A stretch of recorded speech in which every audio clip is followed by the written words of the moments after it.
Are we live? Yeah, we're live. Hey guys, we're live. Okay, cool. It's been a minute. We've been Been a trying to do minute. this. And We try to do it every week, but it's like it's been yeah, hard. It's just been hard with our schedules, but hard we're with our here. schedule. I had that terrible migraine. I think it was last week.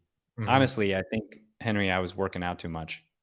Really? Seriously, I think it was like after my heart surgery last year. It's when I work out to the same level that I was doing last year. Truth be told, I'm probably working out a little too hard, more than I was last year. And last week, I worked out like every day. On Friday, after my workout, I just was like, my head was pounding, and so I don't know. These weird spinny migraines started coming on.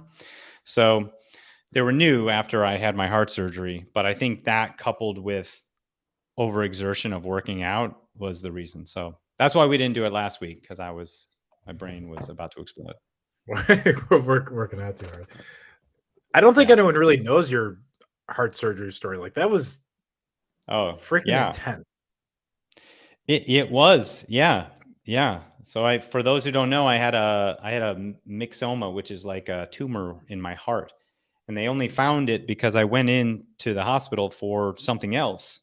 Like, oh no, I was passing out. I had two times where I passed out, and I had never passed out in my life. So my wife took me in the, or I, yeah, no, I went into the ER, and then my heart rate was so low that Mhm. it was like 38 beats per minute or something like that, which, for normal people it's like 60 to 80, Right. right, at rest. um and so they did an ultrasound and they found this thing in my heart. So, Which was and then, life or death, literally. yeah, From yeah, this right, was not like a small, like, oh, I have a little thing. I'm going to get some surgery and I'm going to be fine. Like this yeah. was life or death from everything that I was seeing. And I did not know Well, how you were. it's non-cancerous, right? So that Yeah. wasn't the fear. It was the fear of that it was like this, it was really loose, and that if it split off, it would clog. It would get in the bloodstream, and that it could cause a stroke or an aneurysm or something, right? But then there was also the possibility of a heart attack if it split off. So basically, that's why they had to get it out. Like And quickly. so, they were going to do this part where they open up this part and go in that way. But then there's a surgeon who, my parents are very like, let me find a good surgeon. And so they went and The best they one. did, Yeah. It's a Jewish they're very doctor. pushy Yeah. about, you know, like, you know what I mean? You know what I'm talking about, Henry. There's Oh, like, yeah. all right, I'm gonna find the perfect medical person. Let me get on. I have a friend who knows a friend who's a doctor Right. at this place, and they're gonna call this doctor to find it. So anyway, they And they're found on this the doctor board. who is, yes, exactly. So they They're on find me the doctor who's actually in the same heart department, cardiac department as the one I was about to use, and she can do this robotic arm. So she came in this way to get to my heart over here, and they didn't have to do the thoracic thing. They came in this way. So, my God. but yeah, the recovery was no fun. It was like, 3 months, and it was just painful.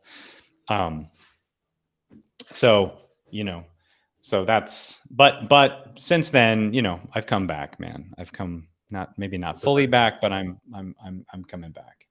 So, Yeah. Well, um, you're not 100% is probably what most people try to get to in their lifetime. I would imagine.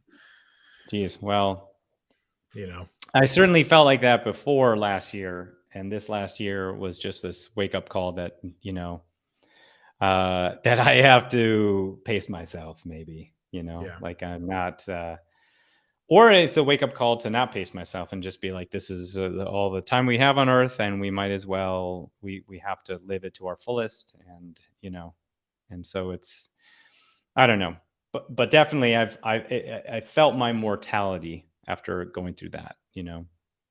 So, Yeah. Yeah. I always say this. I say that like going through it, I've learned to love a bit more, and I take longer hugs with people, and I look people in the eye a little longer, and it's like and then you have layers of I say I love you to more people. I'm trying to call my parents more often. There's like a whole few. There's layers to it, Yeah, that kind of come with it too. So, that's important. um, Important yeah, stuff. yeah. It's not about Okay. work all the time. What? It's not Is about it work all the time. right? Yeah. But let's talk about work while we're here. Why not? Let's talk about. Sure. Sure, Uh, let's do that. and let's talk about this because we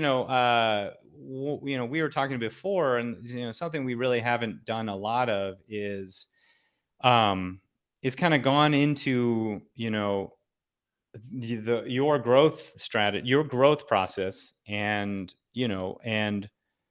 how you guys, if I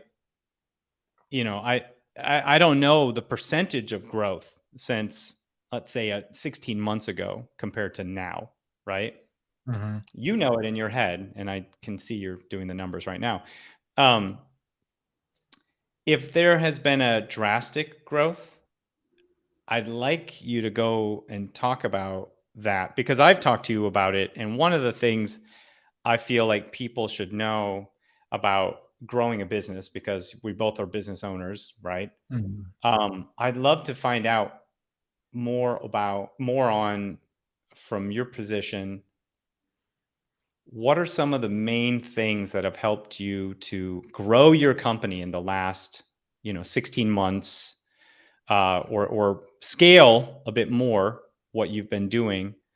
um, what are the few things that you think account for that? And is it the preparation? Is it just knowing and spending all that time, for 2 years or 3 years before the 16 months before, right? Where you're Mhm. like, maybe this is the vision, this is the vision. Oh, this is the vision. Now we have to do it, and it takes 16 months to get there. Or Right. was it, oh, I got it, and we've been doing it all wrong beforehand, and now we're going to do it, and that's when the growth started happening. What were the one or two things that helped you guys It's a good get there?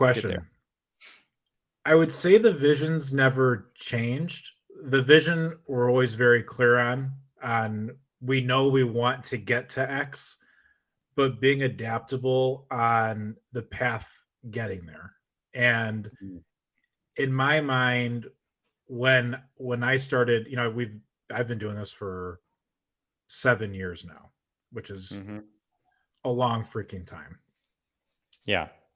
I guess if you're me, because it's not quite a third of my life, but it's a long time. I mean, I And hear you, dude. I mean, way yeah, you're right. You've been doing it for longer than a me, little right? longer. I've been doing it a little longer. Yeah. Yeah. Mm-hmm. And that so that kind of played and I've always been really stubborn on the vision, but I've been even more stubborn in my mind on getting there. In my mind I was like, there's one direction, there's one way that this is going to happen, and I'm going to die on that hill. And as I've gotten older, I've had got married, have a 1-year-old baby, there's things that we have to kind of adjust for. And then I would probably say after I had my daughter, I realized that I can't keep going against the grain anymore. Like, I can't keep pushing this huge rock uphill and do it by myself.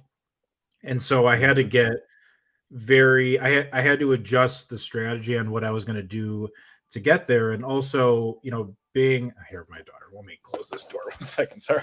No problem. Speaking of. You have a 1-year-old daughter. This is what's going to happen. Hey, if my kids were home right now, my daughter would bust through the door, and she would be like, "What are you doing? She just Why are you on video? What's happening? Get off of there. Talk to me." Yeah, well, Tell she me just what's next. started crawling, so that's a whole Yes. Oh, you're at that phase. Yeah. Yeah. So the thing that I realized probably a year ago was that I've spent so much of my personal time and resources is money and time, and way over leveraging my risk on getting there because, as you know, building a software company, especially in the video conferencing space, it's a very unforgiving industry when you're competing against companies that have hundreds of billions of dollars to compete with you. Mhm.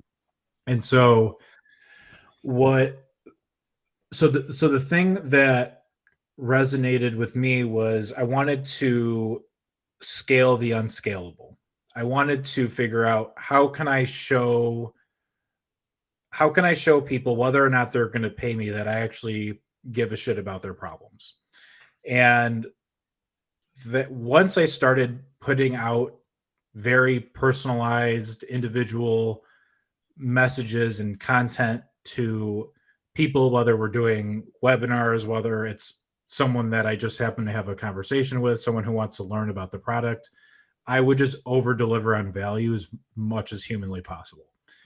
And that came back just tenfold because when I actually, no matter who I was, if I was talking to 10 or 15 people per day, or, I'm getting to the point where I'm talking to, you know, 20 to 30 people per day now, every Mhm. single person that I'm talking to, I want to figure out what is their specific problem, what are their pain points, what's keeping them up at night, and what do I need to do to actually solve their problem, whether or not they're going to pay me. Whether or not, even if I know that they can't pay me, I'm going to do it anyways, right? Mm. And so that's just, once I started doing that, people were very appreciative. It reduced this whole, I got to close this person and I got to sell this person and I've got to hit my numbers. None of that really mattered because it was all going to come back eventually. Someone was going to talk about the value that I provided. Someone was going to be very thankful.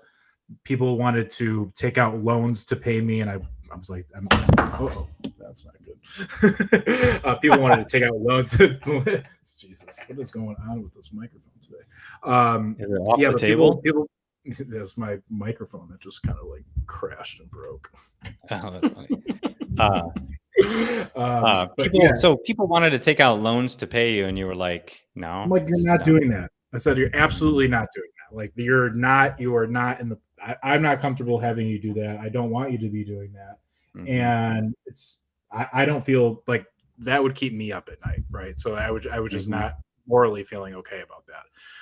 But that spoke volumes to the fact that I was bringing so much value to these people's lives where they were like, this person can solve my problems. And so, that obviously adjusted, how I communicate with people, how I Mhm. reach out to people, and the way that that's able to grow and scale was I wanted to kind of test different models of providing value, and obviously through video in a lot of different forms. And I can go into that in a little bit, but what I realize is that if I were to highlight, the top 50 or 100 people that I know I could really excel their business in a big way, and I were to combine the value that I'm providing, whether it's through a webinar or a video or creating a PDF for someone or whatever that thing's going to be,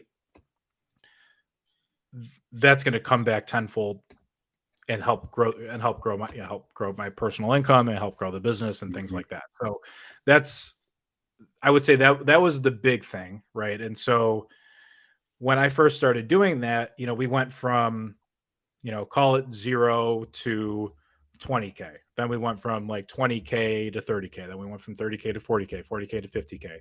And so now I've realized what I'm doing is actually working really, really well. But now I'm the biggest bottleneck in my business. So I know you're a Dan Martell guy and you're subscribed to his stuff, and I bought his book, Buy Back Your Time, and Yeah. that's the thing, right? So what do I need to do to go through and buy back my time? And that's kind of been the thing. Remove myself from being the only person in the Bottleneck. organization that wants to bring that value to people on a massive level. So Now I want to go bring an army of those people on the massive level. So now you have to find the right quality of people to do that, and all of that side of it. And the other side of it is our sales were growing so much, but our fulfillment wasn't prepared to do that. And I see this all the time with people that are trying to grow their business. If people are trying to grow their business, all they care about is just selling, selling, selling, and not the fulfillment part, and not actually helping them and providing that long-term value. And so I Yeah. had to slow down because the sales side of it was going so well, but the fulfillment wasn't there. So when you're building an actual business, you have to go back and figure that out, work through the kinks, put on your operational hat, put on your fulfillment hat. And so now that's working really, really well, where we've got a really strong fulfillment. We've got great people for it. And so now I don't have to worry about that as much because I know that every time someone wants to work with us, we're going to be able to provide them the value that that they that That you expect. that they expected. Right. Exactly. So Right. And that you expect.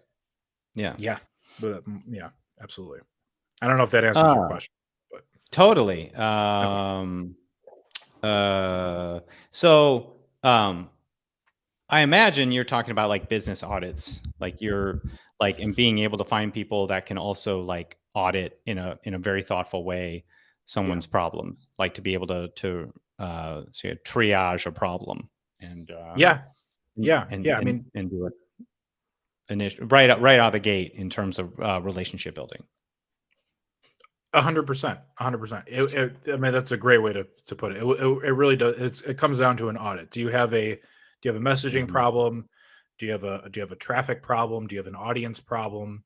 Do you have a Right. conversion problem? So I get deep quickly, and it's actually not hard to figure it out.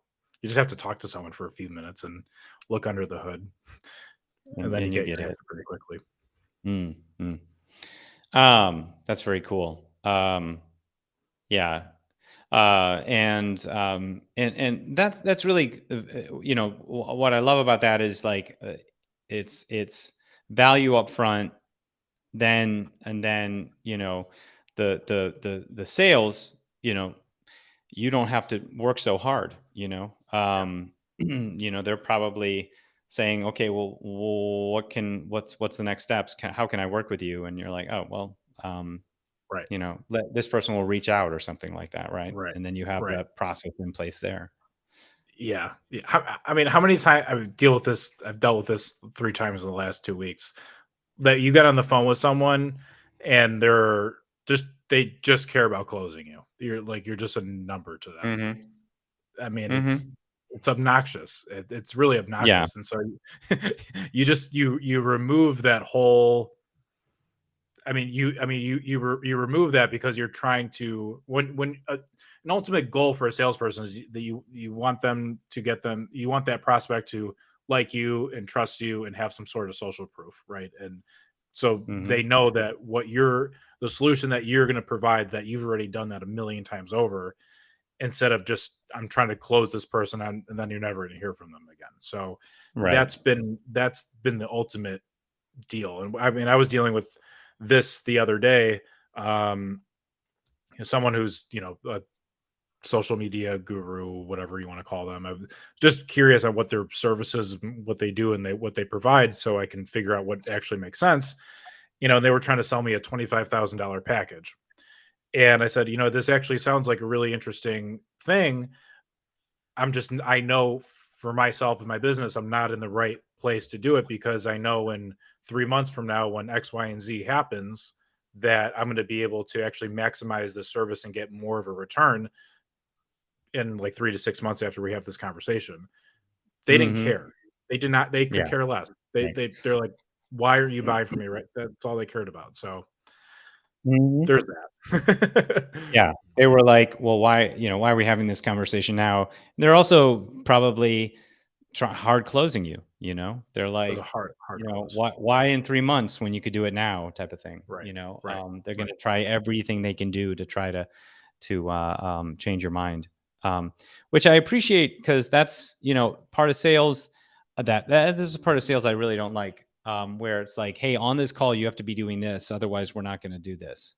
Right. It's like this high, it's again, I Now, I've never been a fan of high pressure sales. I appreciate closing a deal. Absolutely. Yeah, You close a deal, then, that we feed the mouths on our team, and, and then we start the service. But, right. the high pressure stuff is just like it.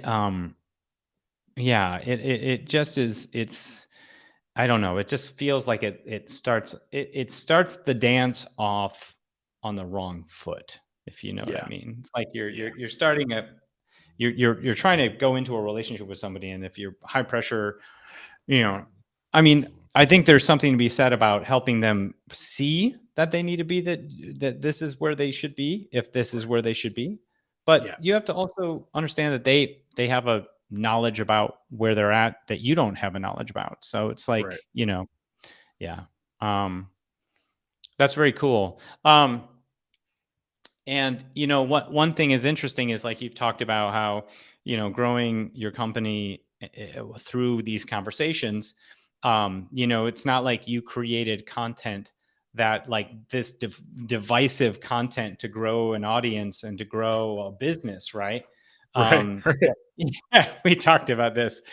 Where you don't, you're not going out there and you're not like uh just like creating this divisive, salacious content that just so you can use that to grow in the social media algorithms, right? To be higher in the in content. You're establishing a real true value that equates to a benefit and a business, which is interesting. You're not, you know what I mean? We're not Yeah, it's a good thing and a bad thing because I feel like I've shied so far away from it where if I don't actually there's a lot of just personal opinions and my personality and a lot of that I actually hide for whatever reason, and it's because and I mean there's a lot of people who will put out content and they'll be themselves, and they mhm. don't feel bad about doing that, and I should do that more, and I think that's actually hurting the growth of the business a lot. But for people to go out there and say that they have, X, Y, or Z political belief, or, they're going to take, the latest, the, what we were just talking about, Patrick, who offered Tucker Yeah. Carlson, $100 million. Yeah. Like that's a genius move. It's a genius move. There, all Mhm. the attention's on him. Everyone's talking about Fox, and he's going out there and he's maximizing on he's going on national television, he's posting it on all of his social media, he's going on Yeah. Twitter, he's going on YouTube. It's a genius move, and I don't do enough of that, and that's actually hurting the business. Not that I'm saying I'm going to go and I believe everything that Tucker Carlson is doing, because I not associating I know what myself you're with that, saying. You're not but talking about that. You're more so talking about the fact that Patrick put that out there, right, because I mean that's Carlson's he's hot, he's in the media, people are talking about him yeah, all the time, right. so being able to even publicly, I don't know if it was a public thing. Did he like make a video saying, "Hey Tucker, I'm going to give you $100 million if you come Oh, over to my network"? he You did know. it. He did one better. He went on Fox News, and then Hmm. he hit on an interview, and then he made the announcement, and then he said, "This is the first place I'm going to make that announcement." So he laid it out. He was like, "I'm going to go offer him $100 million to be part of my organization," and then he took that clip and then he wrote it out in detail. So he took that and repurposed it on all of his different social media channels, and he's Mhm. gotten so much attention because of it. So much Yeah, it's attention. picked up everywhere, and of Yeah. course, he probably has investors who are like, "Yeah, I'll be a part of that," you know? Sure, Yeah, sure. Why not? yeah, And yeah. he's a I'll smart guy. He's a smart guy. Yeah, and even if he didn't have the 100 million, if you don't have the 100 million readily at hand, I mean, I'm Right, sure he did, but still, even if he didn't have it readily at hand, he probably right. could have gotten it. You know what I mean? After all of that, you know? Oh, he was, he got creative with the deal. There's some of it that's going to be in equity and some in cash, and Mhm. deals fall apart a lot. So maybe he was using Mhm. it for exposure. Maybe he knew out the gate that he legally wasn't able to do that because maybe he was still under contract with Fox. There could have been 100 different reasons and 100 different ways for that deal to fall through, but it Yeah, didn't yeah. matter. It just It didn't didn't matter. matter. It's more so about, like, putting the word out there, right? Yeah, Yeah, yeah, yeah, 100%. I mean, Trump does that all of the time. He does that all of the time. yep. That's his thing. So So, so yeah. that's interesting. So we're talking about now we're talking about creative ways to get to go viral, Yeah. which yeah, I feel like you've been studying this a bit more than I have. Mhm. I've definitely looked at it, because I look at Mr. Beast and what he's doing, and I'm like, wow, this is really He's fascinating what he's up crushing to. it. Right. Like, he's Right. crushing it. I mean, he's like, it's nuts. There's a couple plans of action that I have where I'm going to try something soonish to try to stand out, but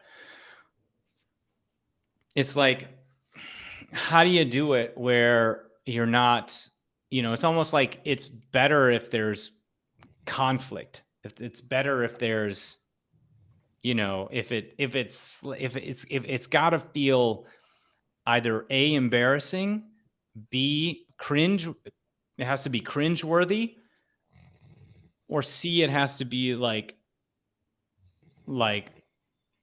very large, sort of like, bigger than life action. Yeah, I would say the common denominator for what that is. Oh, my dog snoring in the background. Sorry. Is that what that The is? I was common wondering who is snoring. is it you hear him? All right, I'm gonna wake him up. Hold Yeah. on. Oh, it's fine. No, it's fine. It's my dog. Distracting My, me. my dogs are not in here, but I have a couple that would be doing the same thing. The I would say the biggest thing or the biggest way to describe what that really is that you have to polarize a specific group of people that are blatantly going to disagree with whatever statement that you're going to make, right? So you're going to have to say, if you say I have a political belief of X, automatically whoever's on the other side of that is going to immediately disagree with you, and now that's going to bring the attention of both of the people who agree with you because they want to continue to listen to content that they agree with, and then the people Mm-hmm. who disagree with you is they're so angry and they're so hyped up about it that they're making angry tweets and comments because it's against their belief system, and it's triggering, and it's still getting their attention, and Mm-hmm. therefore it's getting shared more, therefore Mm-hmm. more hate and all that is getting spread on social media Yeah. more. So you have to almost put yourself in a specific category when you're making a video like that, and you knowing that you're going to piss the other side off aggressively. Yeah, but then how are you serving the public with that? That I kind of go back to this, like, if you're creating content just to be divisive, and it's not necessary, and you don't fully believe it, you're just doing it to be divisive and to Right. create this sort of like this gap in between you Right. and another human, where you get human reactions that are triggering, and therefore there's hate. you know Right. Obviously, I don't.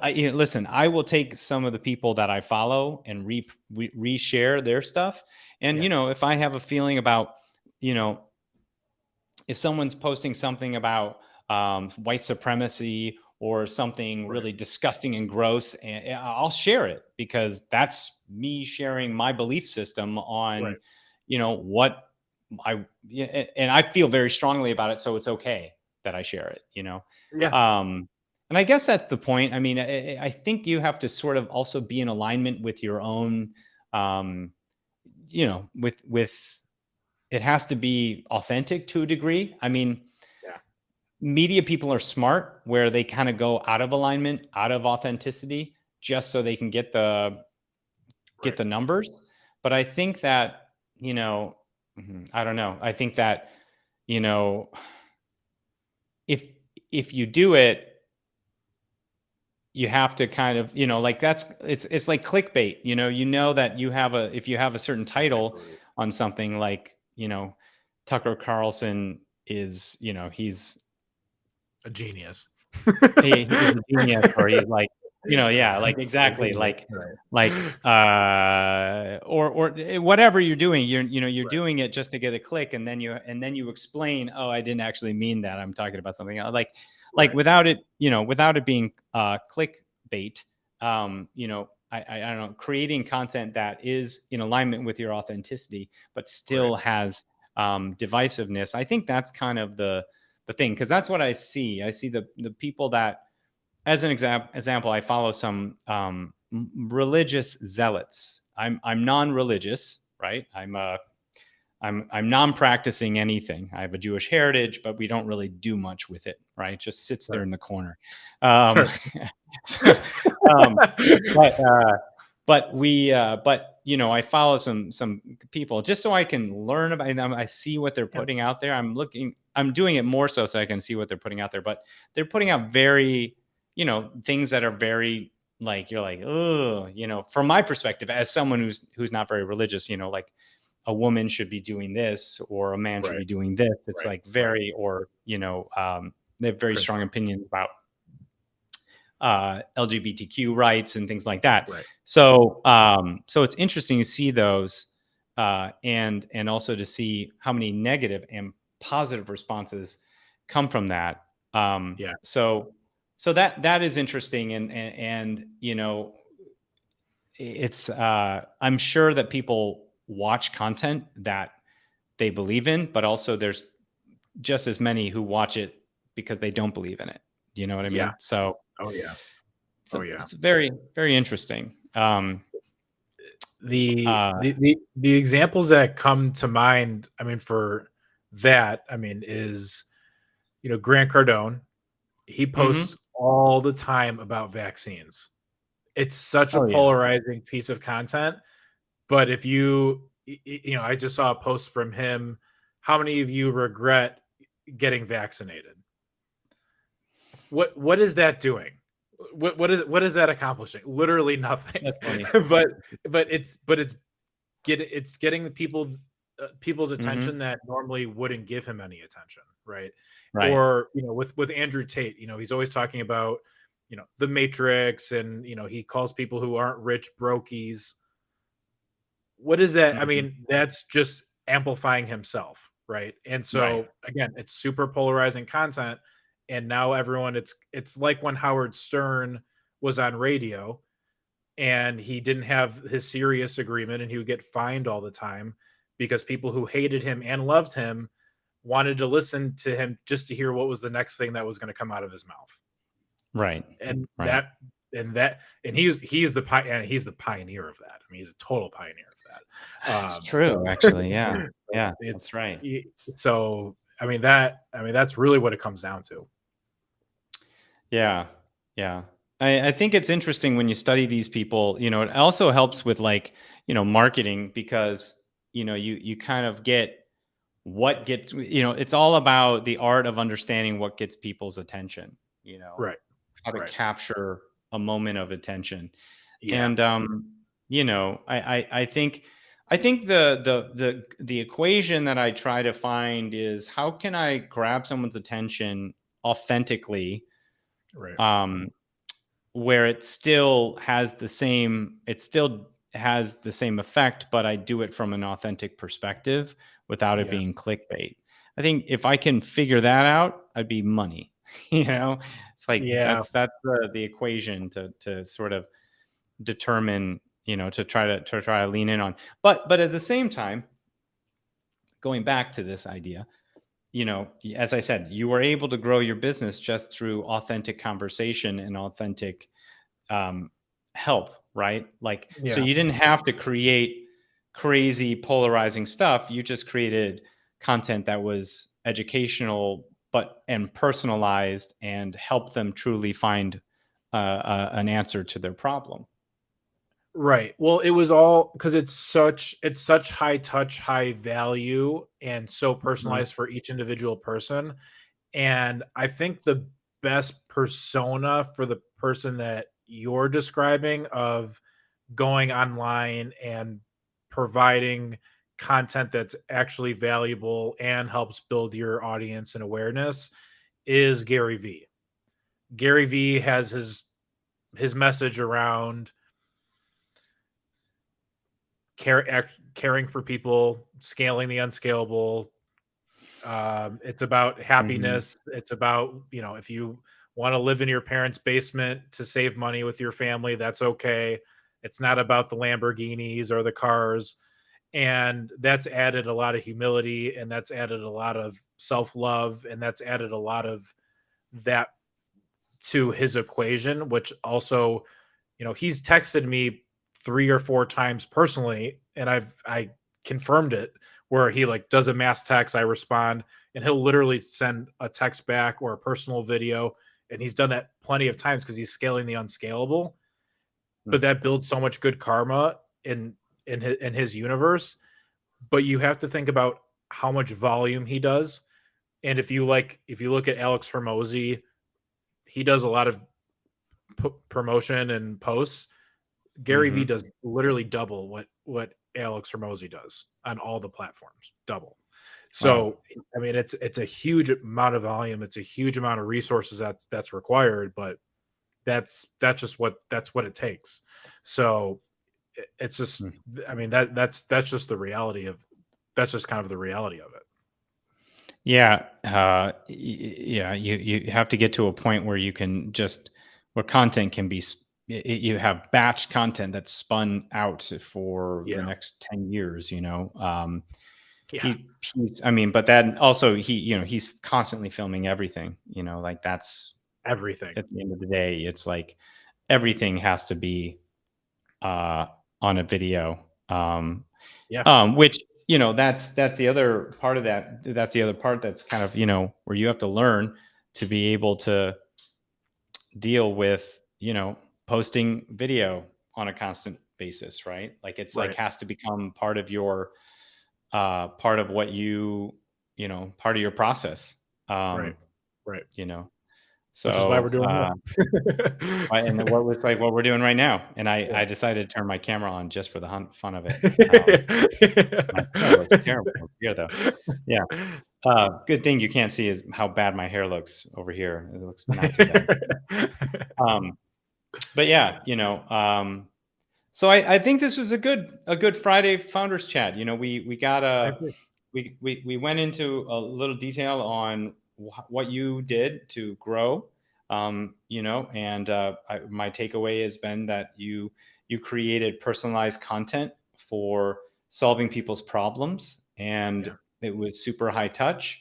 And as soon as you stopped kind of pushing the boulder uphill by having one direction or one thought or one this is how it's got to be, but started changing that, and then also focusing more on front end value, sounds like that's when things started really changing and things started really growing, which is yeah, which is really great to hear. It's great advice to hear. And then also the other part that I take away is that you don't have to always create salacious content, divisive content to be able to grow and scale a business, right? We think of content that goes out that big influencers and players will use divisive content to basically get found and get and grow their audience and get even bigger. But there's a micro audience, micro audience building that can come from just putting good quality content out there, to help personalize personally to individual people that will help to that can grow your business. you know um, I think the biggest thing is like you could put these really divisive pieces of content out there and grow an audience, but they may not even move the same needle as if you just do these personalized videos to help people and solve their problems and send those out to individual people.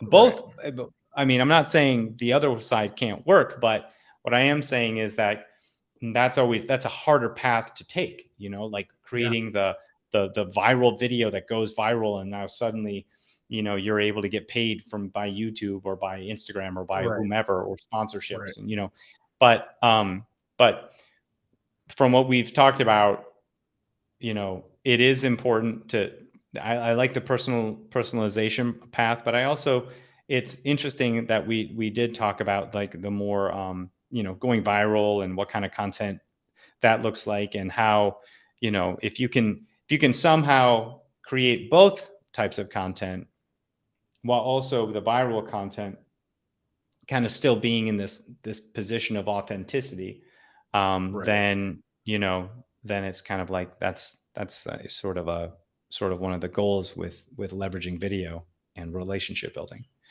So, yeah. And the other huge equation that most people who are on the front end of things don't really talk about is their support team, right? I wouldn't be able to do any of what I've done without any of my team members. Like, no, 0% chance, right? I have, you know, absolutely. you know, you've been working with, you know, Mia and Ted, and, you know, you've met with Brandon a bunch of times, and they are all excellent in their individual role and their skill set. And the hard thing is to figure out like what do they really enjoy doing, and what are they passionate about, so you can put them in the right place to excel on that side. Because if they weren't part of what if they weren't, the only thing I'm doing is trying to identify people's problems and making a video, they're providing all of the back end support to make any of that happen, for the business to keep operating, to help with the ongoing communication of what's going on, keeping me accountable. So I mean, none of that would work without them. So if you don't have good people who are really passionate about what they're doing, the whole thing doesn't work. So I can't sit here and pretend that, I mean, it's the same thing for you, right? How many people do you have in your staff to help keep everything moving? It just wouldn't happen. So I mean, that's part of it. It's part of the growth, is finding people that can do very specialty things that you can't do all of. You know, you can't be an island, and that's the biggest thing. Like, everybody has to pitch in to be able to help with getting to the next level. So big time. Well, this has been good. It's been good. Appreciate it. You have to go pick up your kids now. Yeah, I gotta go. Yeah, I gotta go too. My wife just messaged me. Where are you doing? Talking to Casey. Guys, we're doing our thing. I know we don't do it that often, but I know it's good. It's good to end on a Friday, where we send some good energy out and talk about these things. It's good stuff. Yeah, let's try to stick back to our Friday schedule. It is definitely really good to do that, and yes, we're spreading the good word. So, guys, we're going to try to make this happen next Friday. Okay. Thank you so much. Yeah. All right, everybody. See you later. Talk soon. Bye. All right. Bye, Henry.